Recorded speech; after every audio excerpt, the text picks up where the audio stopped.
Mi nombre es Patricia Antonia Ojeda Mayorga. Tengo 50 años. Estoy próxima a cumplir 51. 50 más 1. Vamos a ir nombrando de aquí en adelante mi edad. Soy magallánica, nacida en Punta Arenas el 22 de octubre de 1973. Hija de Eduardo Ojeda y de Flor Mayorga. Tengo 2 hermanas. Alejandra Ojeda, que es mi hermana que me acompañó toda mi infancia y adolescencia, y Mónica, que ha sido mi pilar y compañera durante todos los últimos años, 20 años, 30 quizás. Y soy parte de la generación de niños, niñas y niñas que vivieron la dictadura civil-militar, estando con la primera infancia, o sea, siendo guaguas, siendo personas que estaban a punto de nacer y teniendo 1, 2, 3, 5 años.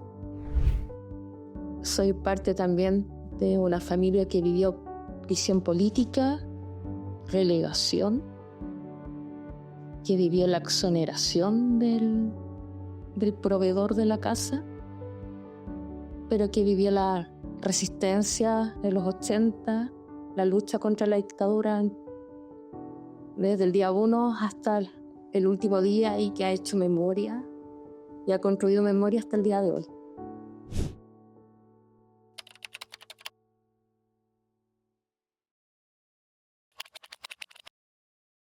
Mi relación con la dictadura civil-militar es de una niña y de una adolescente que luchó tenazmente contra ella.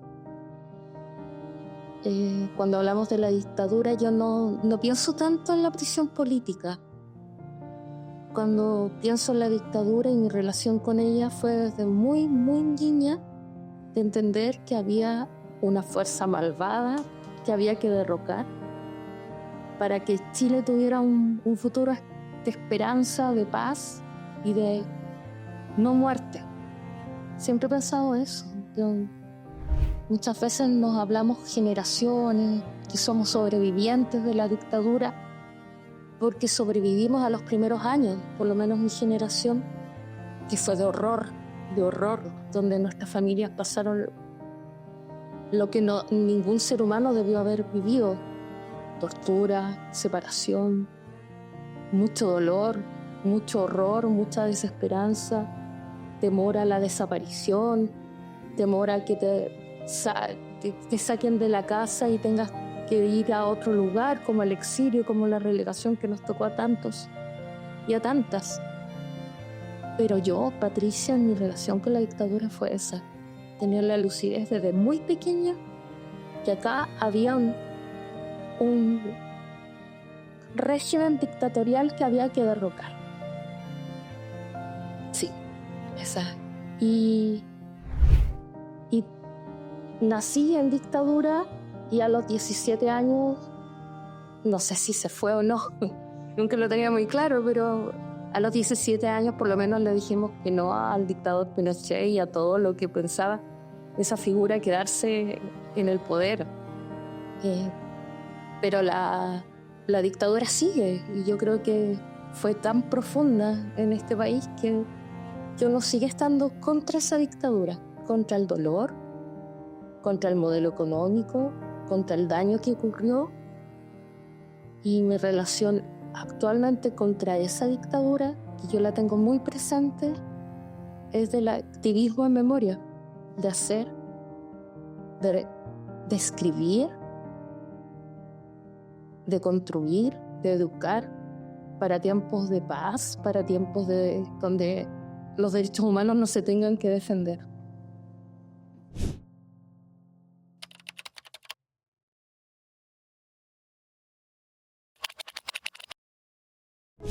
Los sitios de memoria fueron fundamentales en realidad para la construcción de mi persona. Yo tengo una relación muy temprana con ellos. En mi familia no se habló de la prisión política. En mi familia se habló de la prisión política.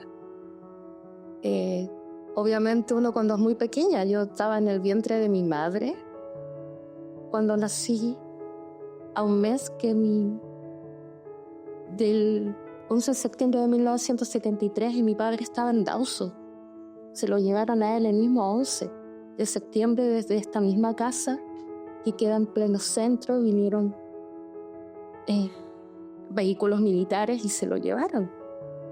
La Hannah, que tenía 1 año, estaba en estas estructuras que tienen las guaguitas para caminar, y cuando entran los milicos y se llevan a mi papá, estaba mi abuelo, mi abuela en esta casa, y la Hannah queda perdida en esta estructura que no sé cómo se llama, pero es para caminar. Queda como fuera del foque y entran y salen, se los llevan y se olvidan de esa guagua. Y la otra guagua que estaba por nacer era yo, y estaba en el vientre de mi madre. Entonces hablamos de sitios de memoria como lugares de detención, de tortura, de interrogación. La tengo desde el día 1. A mi padre lo llevan al Pudeto, lo tienen unas horas y después lo trasladan a donde estaban los astilleros de Asmar, ex Asmar, en la Marina, y se lo llevan el mismo día de su cumpleaños. Pero independiente de que después viene la relegación, de que viene separación de la familia, etc., mi padre, que siempre tuvo el privilegio de andar en auto y que nos llevaba a lugares, nos llevaba al campo, pasando fuera de Asmar, y nos decía: desde aquí yo me fui a Dawson. No tenía ese filtro con las niñeces que se supone debería haber habido, pero no fue. Siempre nos decían los lugares donde estuvo. La casa de Colón, 636, yo siempre supe que ahí se torturó. No sabía cómo habían torturado a mi padre, qué le había pasado en la detención política, no sabía nada de eso, pero sabía que existía. De hecho, yo me construyo con esos pensamientos. Mi vida está ligada a esos lugares. Yo tengo un libro que se llama Fragmentos del Extremo, que es muy poco conocido y que parte con un capítulo que se llama La Bella Prisión, que era justamente por todo lo que era la dictadura, por todo el pasado familiar, y yo me construyo desde los sitios de memoria. El primer texto se llama Envuelta y dice: nací transparente a un mes de la masacre. Mi madre tomó una manta y me envolvió para abrigarme. Silenciosa, envuelta en aquella tela, rodé olvidada hacia la rabia. Los perros mordían, no sabía, no podía levantarme. Que es muy, muy influenciado por uno de los textos fundamentales para cualquier niñez, magallánica, cuya alguien de la familia pasó por la presión política, que es el texto Dawson. Siempre Aristóteles nos ronda en esa escritura. Y yo, como decía, me construí desde los sitios de memoria, y el segundo texto poético que yo tengo en este libro se llama Cartas. Mi nombre llegó desde Dawson en una carta que cruzó los mares. A mediados de octubre un militar trajo a casa noticias en un sobre blanco. La carta hoy día está amarilla y posee recortes en las frases más bonitas. Está guardada en un baúl viejo, donde mi padre esconde los recuerdos. A veces, con los amigos, él habla de esa isla. Y efectivamente yo siempre pensé que es una de esas fantasías que tuvimos, que nos fuimos construyendo entre lo que se decía, se escuchaba en la radio, todos los fragmentos que uno iba escuchando de esta realidad que te tocó vivir. Y yo siempre pensé que mi nombre, Patricia, venía desde Dawson. Obviamente uno después sabe que el nombre no lo eligen a un mes que uno va a nacer, sino que está mucho antes. Pero yo me construí desde ahí pensando de que venía mi nombre desde la elección de mi padre, que estaba en un campo de concentración, y que esa carta me decía, se va a llamar Patricia, y que iba a cruzar los mares, que es el estrecho Magallanes, que iba a llegar acá, que lo iba a traer a un militar. Esa era mi construcción infantil de cómo a mí me habían nominado. Y no, fue peor, fue absolutamente peor el saber el día que nací y en las condiciones. Mi padre no estaba en Dawson, estaba en el Cochrane. Lo habían traído desde ese campo de concentración a un regimiento en Punta Arenas. Los mismos días en que yo nací, del Cochrane lo habían llevado a lo que se denominaba el Palacio de las Sonrisas, que fue el centro de tortura más grande en Magallanes. Y seguramente, lo hemos conversado ya hace 50 años, el día que yo nací fue el mismo día que él estaba siendo torturado en esa casa tan emblemática, en ese sitio de memoria hoy día, monumento nacional y siniestrado por acción vengativa de la derecha en los tiempos del estallido. Entonces, sí, efectivamente, toda mi vida y toda mi primera infancia y toda mi construcción de persona está ligada a sitios de memoria. No sé, y nacer también, yo siempre digo que uno es sobreviviente, pero esto ya sobrepasa la metáfora. En ese tiempo, en el año 73, en octubre, en el hospital de Punta Arenas había como una enfermedad, había una infección que le daba a las mujeres que recién habían tenido hijos, hijas. Y siempre me contaban que tuvieron que hasta raspar las paredes porque era tan fuerte la infección, y efectivamente la Flor se pegó una infección ahí los días que yo nací, los días. Y ella, yo me la imagino con 19 años, con mis abuelos cuidándola efectivamente, pero con una guagua, con otra recién parida,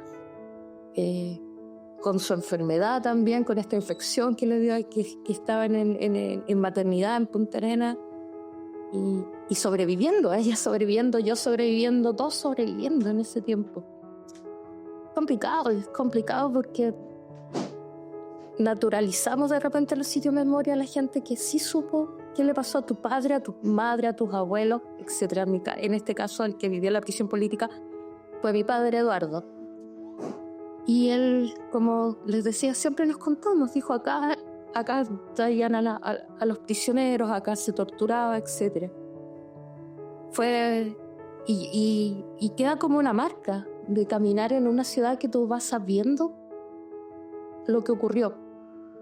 De hecho, yo, independiente de mi vida, que después se volvió tremendamente intensa desde muy temprano, desde los 10 años en adelante, después del puntaarenazo, con mi hermana no tuvimos una vida política, militante.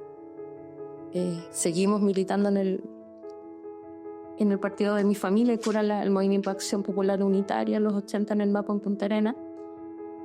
Pero pasados los años, cuando me voy a Santiago a estudiar y vuelvo y me integro a la FEP Magallanes, la agrupación de familiares de ejecutados políticos y detenidos desaparecidos en el caso Magallanes, que era una filial, que no era filial Magallanes. El primer encuentro o el segundo, ¿no? Encuentro de derechos humanos que organizamos, para mí era fundamental poner dentro de las actividades, marcar los ASMAR. Y ahí se hizo la inauguración y se puso un mural donde estaba el único detenido desaparecido en Magallanes, que es Pancho Betancur. Estaba la imagen de Susano Bando Coñuén, que también es ejecutada política. Estaba como la imagen de los prisioneros embarcándose. Y yo sentía que la señalización, estamos hablando del 2008, 2007, de estos lugares que tienen esta carga, que tienen estas historias, era fundamental. Hasta el día de hoy. Y ya después de transitar desde ese saber innato, natural, que le ocurrió a todas las agrupaciones, yo creo, y a muchas personas, de marcar los lugares donde habían estado viviendo prisión política, habían estado sufriendo la prisión política, o los hijos, hijas que sabían que sus padres estaban ahí, empecé a formarme y a entender que esos eran sitios de memoria. Fuimos caminando y construyendo conocimiento acerca de esos lugares, que no es que hagamos un culto al lugar, sino que el lugar nos sirve para contar, para reafirmar la memoria, para darle cuerpo, para darle cuerpo a la memoria. Entonces sí, los sitios de memoria han sido fundamentales, porque desde ahí yo puedo construir historia, desde la palabra, desde las acciones, desde la señalización. Creo que son súper importantes. Súper importante. El año 2006, creo que fue 2007, cuando se fue. En realidad fue la segunda visita a Dawson que se hizo al campo de concentración. Ya era el 2000 y fracción. Y se permitió que las personas, los sobrevivientes del campo de concentración de Dawson, pudiesen llevar a una persona del entorno familiar. En este caso yo viajé con mi padre. Y hice el ritual de entrar, quizás no por Asmar, sino por otro puerto, pero de llegar, de embarcarse, de revivir ese viaje, de ponerlo en carne las horas que se viajó. En su momento a Dawson, los prisioneros sin saber a dónde iban. De llegar a un lugar donde para mí habitaban los monstruos, donde pensaba que los calafates, y sabía que los calafates eran usados para torturar a la gente. O sea, era ese lugar de horror. Yo esperaba encontrar, y me encuentro con una isla de caiquenes, me encuentro con la gente abrazándose, reencontrándose, y ahí entendí lo importante de que los sitios de memoria tengan resguardo y sean habitados por la gente que estuvo ahí, porque el dolor transmuta en el encuentro fraternal de mucha gente que empieza a rememorar. Yo ahí vi lo que era la memoria, cómo se construye la memoria. Así que, si hablamos de sitio de memoria, nosotros también lo habitamos. Y eso nos pasó, lo habitamos. Las mujeres, las esposas, las madres, las hijas, los hijos, los nietos y ahora los bisnietos y bisnietas. Habitamos el exterior de los sitios de memoria. Quizás no estuvimos adentro, pero toda nuestra vida se construye desde el exterior. Y hay que juntar las historias del exterior. Cómo se llevaban las encomiendas, cómo se llevaban las cartas, cómo las mujeres iban con los hijos con nosotros a mirar desde afuera, cómo entramos. La Hannah, mi hermana mayor, y para los 50 años tuvo que dar un relato. Entonces empezó a reconstruir con mi papá algunas cosas y hacer preguntas que no había hecho en 50 años. Entonces le hace la pregunta de si como familia lo fuimos a ver alguna vez a algún regimiento, en este caso al Cochrane. Y el Lalo le dice que sí, que fue mis abuelos, fue ella, que era una guagua, y me llevaron para presentarme. Fue la Flor, mi madre, a presentarme esta guagua que había nacido a un mes de septiembre del 73, y que se encuentran con el Lalo, que lo tenían recibiendo, creo que con la maldad terrible de la dictadura, lo tenían vendado. Entonces su primer encuentro conmigo fue vendado. O sea, el padre que conoce a una hija desde la oscuridad. ¿Cómo no habitar? ¿Cómo decir que nosotros también no estuvimos ahí? Y no estuvimos de las formas más horribles, más deshumanizadoras posibles. Como las infancias, como las mujeres, las chicas del 12, que nosotros le decimos, muchas compañeras, aquellas que salieron al otro día a buscar a sus maridos, cómo no habitaron ese lugar. Sí. Así que si hay una fijación por señalizar, por cuidar, porque los sitios de memoria no se caigan en el olvido, no sean borrados, está en estas historias, sin saber que son importantes. Eso.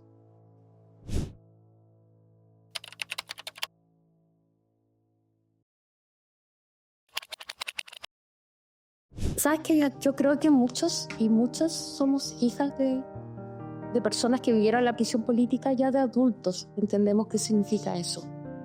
Y lo entendemos porque hay personas que nunca le contaron a los hijos y a las hijas que habían estado o qué les había pasado. Y hay otros, como en mi caso, en mi familia, que se nos contó muy prematuramente. Porque también saber que tu papá estuvo preso, te tienen que decir que allá había una ética, que no era un preso por algún delito, sino que fue un preso político, que fue un prisionero en realidad político. Entonces, ¿qué significó esa rabia que yo decía en mi texto, que había que ir contra la dictadura? Y estamos hablando 10 años después. Yo tenía muy claro, como muchas niñeces, que teníamos que estar en la calle junto a la gente más adulta. Yo no sé si seguían siendo niñeces, pero éramos personas que estaban dispuestas a ir a la calle a protestar y llegar como cualquier persona en ese tiempo a lo épico de la resistencia, sin ningún problema. No había cuestionamiento. No. Yo, de hecho, me encontré hace muy poco con una niña, una mujer de mi edad, y Pilar, que me preguntaba dónde estaba, si había estado adentro de la catedral en Punta Arenas para el Punta Arenas. Y yo le dije que no, porque mi papá se había comprometido a ir al aeropuerto a dejar a una persona, y era como ir a Puerto Natale, una distancia en los años 80, y además de tener un auto que también, vuelvo a que era un privilegio, no todo el mundo lo tenía, entonces era un compromiso que no podía fallar. Y no nos llevaran. Y yo con la Alejandra, con mi hermana mayor, nos enojamos mucho. Y de ahí, de hecho, fuimos en la tarde, estábamos tan enojadas que nos llevaron en la tarde, como familia, como Flor, como Eduardo, con sus 2 hijas, y con la Mónica, que era 5 años menor que nosotras. Nos fuimos afuera de la catedral a hacer la resistencia, a ver cómo estaban los compañeros, pero no podíamos no estar por exigencia de una niña de 10 y 11 años que había que estar. Pero nunca fue, y creo que ninguno nos conformamos como, yo soy hija de un prisionero político, de una prisionera, porque había graves violaciones que nosotros estábamos denunciando, compañeros que morían todos los días, compañeros que fueron quemados como Susana, o sea, como Rodrigo, Rojas de Negri, como la Carmen Gloria. Todos los días pasaba algo, absolutamente algo, y ese algo para nosotros era fundamental. Entonces no había ese sentarse a pensar en que nosotros veníamos del mundo de la prisión política y éramos sobrevivientes como familia de eso. Estaba el visibilizar el tema de los detenidos desaparecidos y detenidas desaparecidas. Había los ejecutados, había que buscar justicia, había que buscar los cuerpos. Entonces yo creo que pasaron muchos años, llegando casi a los 30 años, en que yo empiezo a crear un círculo de amistades que siempre fueron gente que es sobreviviente de prisión política. Y mis grandes amigas son hijas, nietas, incluso de personas que estuvieron en la misma barraca en Dawson junto a mi padre. Y vamos creando así lazos que son de fraternidad profunda, de un amor profundo, de una alegría de sentirnos que nos cobijamos en nuestros daños, en nuestras alegrías y esperanzas.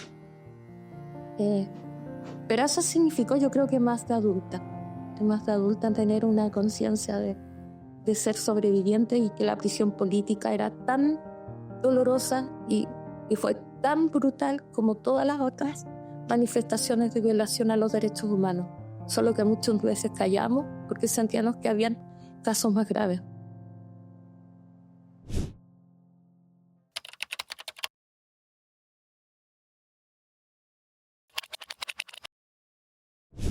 En mi vida yo he integrado la defensa de los derechos humanos en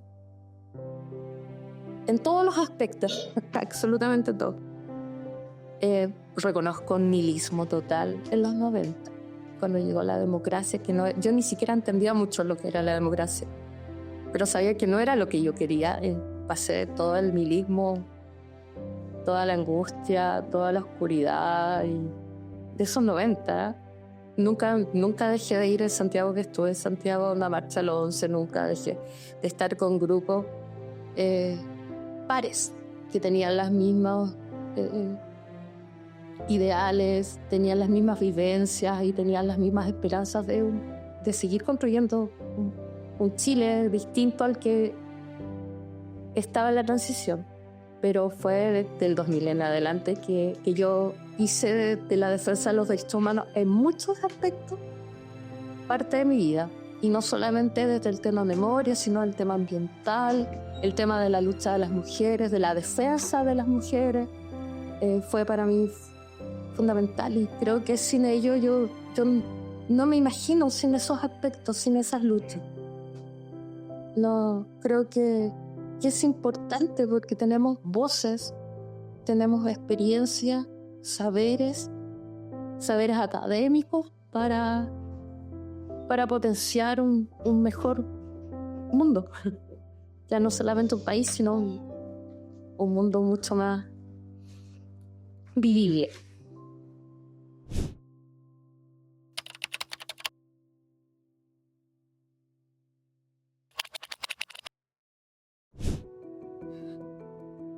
Yo he escuchado mucho esa canción, Viví la masacre sin saber por qué, de los tres. Ha sido como la banda sonora, esto casi 50+1. Y creo que fue un castigo profundo para este territorio que podría ser tan próspero si se basase en derechos humanos.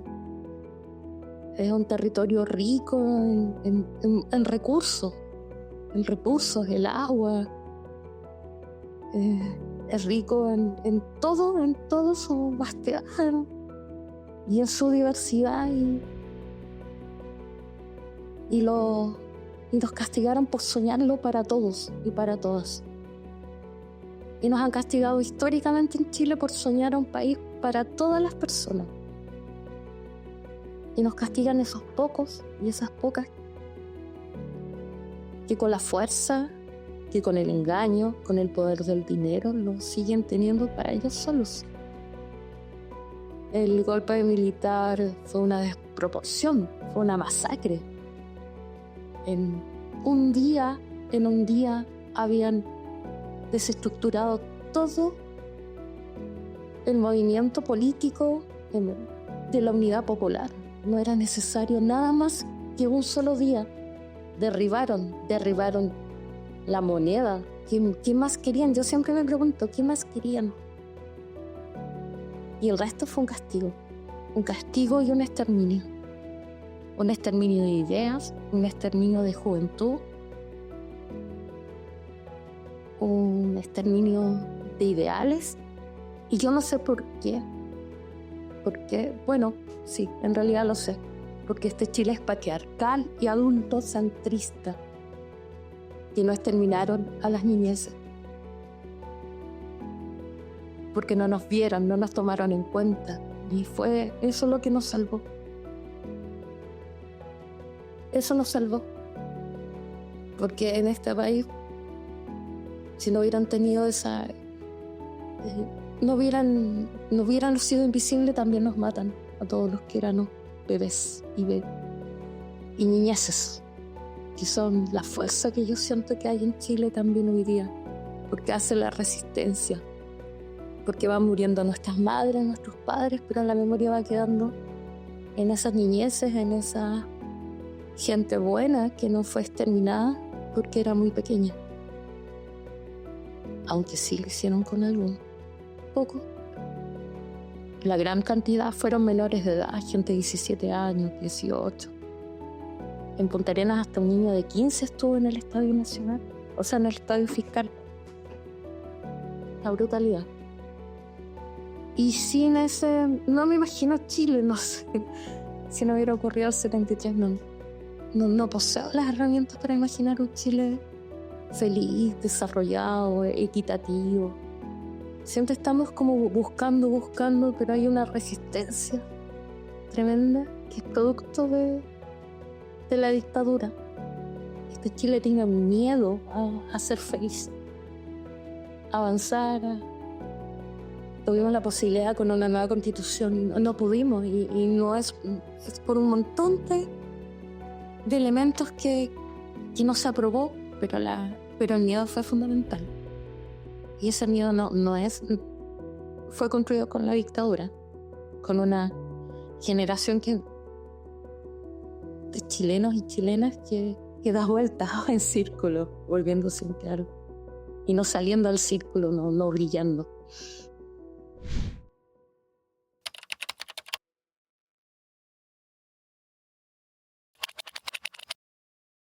El daño transgeneracional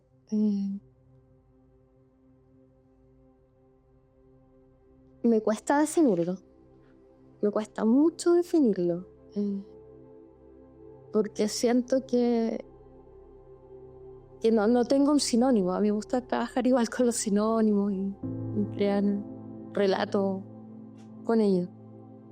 Porque el daño transgeneracional está en todo Chile. Pero está con tanta fuerza en las víctimas y se nota. Se nota cuando uno conoce a una persona que en su casa, en su entorno, vivió violencia estatal, violación a los derechos humanos. Somos personas que cuando basta un fosforito que se encienda y nosotros ardemos total. Y no lo ardemos solamente desde la rabia, sino desde la construcción, desde la esperanza, desde la resistencia, desde una épica. Pero esa resistencia, esa emoción, esa fuerza que nos hace arder a todos los que hemos vivido, también significa el recordar el daño que nos hicieron. Entonces somos personas muy fuertes, pero que vamos llorando de repente por ahí, sin que nadie nos vea. Y es cansador para las cuerpas y los cuerpos. El daño transgeneracional significa que efectivamente yo, con el relato de mi familia, me construí desde una tristeza profunda. Desde una tristeza profunda de saber de que todo nuestro proyecto pudo ser distinto como familia. Y aunque hemos intentado por todas partes hacer ese proyecto, es eso, siempre estar tratando de construir un proyecto lo más feliz posible. Pero que nunca es tan, siempre va a tener una fragilidad que no la tienen otras familias. Y finalmente ese daño transgeneracional lo vamos también transmitiendo a nuevas generaciones. Y el Estado ni siquiera se hace cargo de esas nuevas generaciones. La reparación lo plantea a través de un proyecto que conocemos como el PRAIS, que lo asociamos siempre a salud, pero es mucho más el PRAIS, la reparación. Y llega hasta cierta generación de encuentro de una mezquindad de este Estado, no hacerse cargo de las generaciones que van apareciendo, cuando efectivamente la gran cantidad de gente sobreviviente de prisión política tenía en el momento de los hechos 17 años. Y estamos hablando solamente del año 73 y no del 80, porque eso ni siquiera lo hemos conversado. Que hubo otra cantidad gigante de gente que pasó por una prisión política distinta, que también tenían 27 años, 17 años, y están naciendo otras generaciones, y la tercera, cuarta generación no está contemplada en eso. No está contemplado y tiene ese daño, tiene esa tristeza que se transmite, ese reaccionar que tenemos de repente ante los uniformes. Voy a leer un poema. Que quizá sí, es lo mejor que... Y que habla acerca de eso, de qué nos gusta, qué hacemos, qué no hacemos. Y se llama justamente La Bella Prisión. Nunca me gustó la moda de los colores. Vestía unos bototos y chaleco artesa. Tampoco Soda Stereo y sus tontas cancioncitas.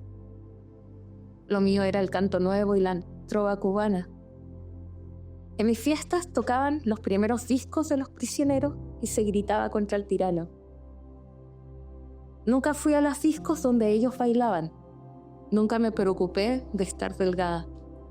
Nunca me gustó el happening. Nunca canté la segunda estrofa del himno nacional. Nunca miré con agrado los uniformes. Todavía no lo hago. Nunca leí el Mercurio.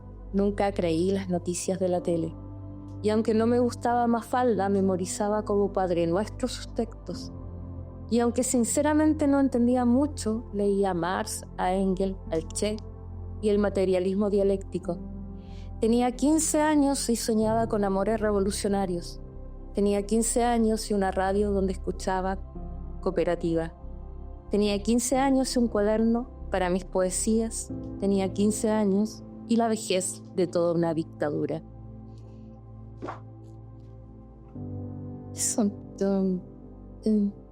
Hay una historia que cuenta mi padre que es que él estaba pensando, seguramente divagando en su mundo personal. Y los tenían formados en el Cochrane. Iban a cantar la canción nacional y él estaba pensando en otras cosas. Y lo retan públicamente. Y lo obligan a cantar el himno nacional. Y él nos contaba que él de ahí dijo, yo nunca más voy a cantar el himno nacional. Y nos pagó como hija. Y como hija. Y eso es un daño transgeneracional, hacer suyo la humillación que vivió una persona, que vivió tu padre, que vivió tu madre. Y la determinación que él tomó se transmite a nosotras. Entonces me ha costado reconciliarme con el canto del himno nacional. Sí. El fútbol lo hizo. La manifestación colectiva de alegría de cantarlo en actos que sobrepasan lo militar. Quizás ahí lo hago con mucho fervor. Pero el resto no. Ese es el daño.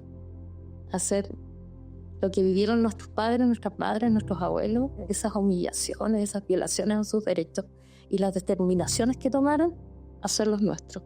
Y lo comprendo ahora, a los 50 años más uno.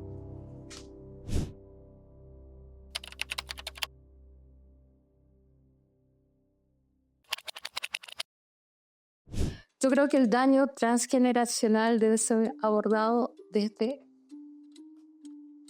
el estudio, primera cosa. No hay estudios grandes, masivos, absolutamente masivos. No experiencias chiquititas en estudios que no son conocidos o por un grupo muy pequeño. El daño transgeneracional debe ser abordado estatalmente como una tarea a cumplir a través de encuestas, evaluaciones, análisis de las personas de primera, segunda, tercera, cuarta generación que están siendo atendidos por el PRAIS. No tenemos estudios científicos que nos digan qué nos ha pasado en Chile a estas generaciones. Creo que eso es partir y tomarlo eso como una meta a cumplir de aquí a 10 años más. Cosa de que los 50 años que pasaron como una simple celebración cultural, espero que en 10 años más tengan materia para ser integrada al conocimiento de nuestro país. Y en eso tiene que haber estos estudios. Y tiene que haber una gran encuesta, y esto lo digo, una gran encuesta nacional para todas las generaciones sobrevivientes y víctimas de violaciones a los derechos humanos, donde se pueda rastrear las urgencias que tienen estas generaciones dañadas, ya sea en salud, ya sea en vivienda, ya sea en estudios, ya sea en salud mental. ¿Cuáles son las urgencias? Tiene que haber una evaluación de las enfermedades que tenemos. Tiene que haber una evaluación de cuántos somos, de cuántas personas somos las sobrevivientes, las generaciones sobrevivientes, y tiene que haber especialistas pagados por el Estado que se hagan cargo de toda esta información y la trabajen. Creo que cada carrera universitaria debería también ver el tema memoria como un ramo enfocado a su quehacer. Creo que el aparataje público de servicios tiene también que analizar cuál es su rol como agentes del Estado que sean reparadores y no revictimizadores de nuevas generaciones. Creo que es el gran fallo que tiene el Estado para hablar de reparación, porque es el mismo Estado a través de muchas de sus acciones que vuelve a revictimizar una y otra vez a las personas que son sobrevivientes.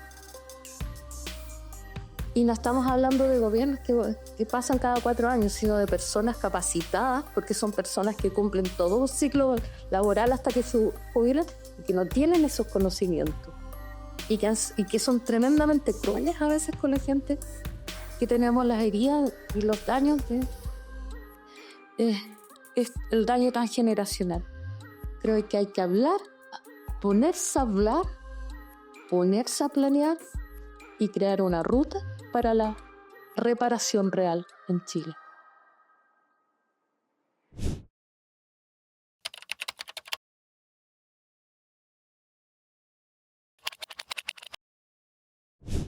Yo estoy soñando Chile desde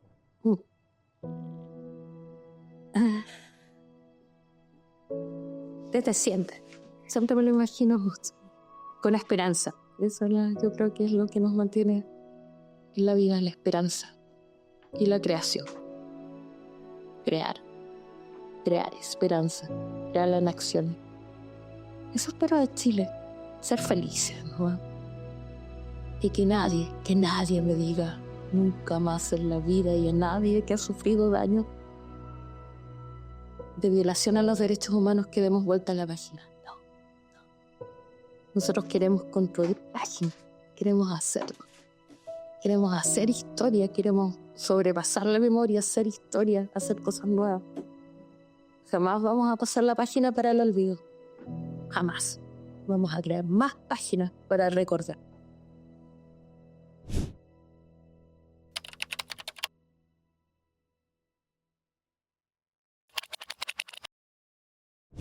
Yo siempre cuento la historia muy lineal. Yo hablo mucho de mi padre. La historia de mi padre la puedo repetir de memoria. De Eduardo Ojeda.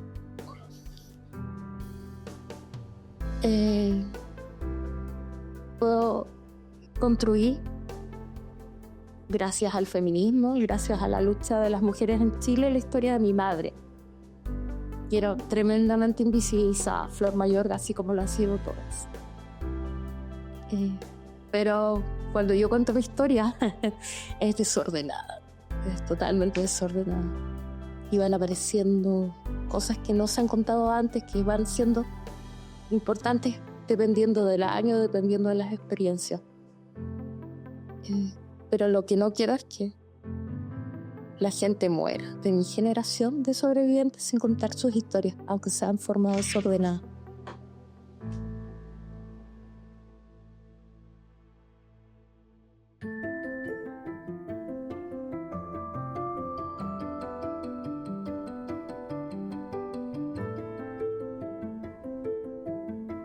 Ministerio de las Culturas, las Artes y el Patrimonio. Gobierno de Chile. Chile avanza contigo.